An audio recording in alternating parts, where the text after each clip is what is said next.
చెప్పండమ్మా. నేను మహేష్ మీ ఊరు వస్తున్నామని చెప్పాం కదా. ఎప్పుడు బయలుదేరుతున్నారమ్మా? ఇవాళ సాయంకాలం బయలుదేరుతాం. రేపు పొద్దునకల్లా అక్కడ ఉంటాం. మంచిదమ్మా. మీరు అమృత పెళ్లి విషయంలో ఎక్కడికి వెళ్ళకండి. దయచేసి ఇంట్లోనే ఉండండి. లేదమ్మా, నేను ఎక్కడికి వెళ్ళను, ఇంట్లోనే ఉంటాను. మీరు రండి, మీరు బయలుదేరండి. నేను ఇంతకు ముందు చెప్పినట్టు ఈ విషయం ఆనంద్కి తెలియనివ్వద్దు. లేదమ్మా, ఎవరికి తెలీదు. నేను ఇంతవరకు కూడా ఎవరికి చెప్పలేదు. సరే, ఉంటారండి.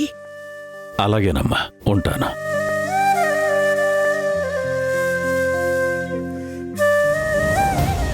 ఎవరితో మేడం వస్తున్నావు అని చెప్తున్నారు? ఆనంద్ వాళ్ళ నాన్నగారికి. అంకుల్తోనా? అవును.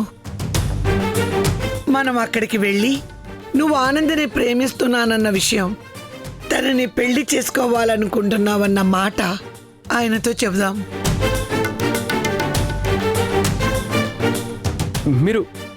మీరు చెప్పేది నిజమా మేడం? అవును మహేష్. ఆనంది తన వాళ్ళని సంప్రదించకుండా ఏ పని చేయదని నాకు బాగా తెలుసు. నువ్వు నీ ప్రేమ గురించి తనకి సున్నితంగా చెప్పావు. తన కూడా అంతే సున్నితంగా నీ మీద ఎటువంటి ఉద్దేశం లేదని చెప్పింది.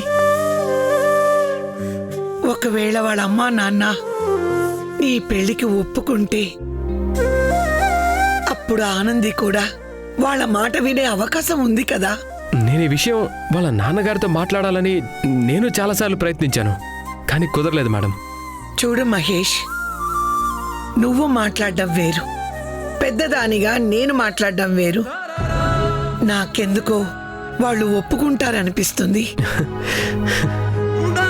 నువ్వు ఇంట్లో వాళ్ళకి చెప్పిరా, మనము ముత్యాలమ్మపేటకి బయలుదేరదాం. ఓకే మ్యామ్, నేను వెళ్తాను. Thank you ma'am, thank you so much. ఇలా వెళ్ళి అలా వచ్చేస్తాను.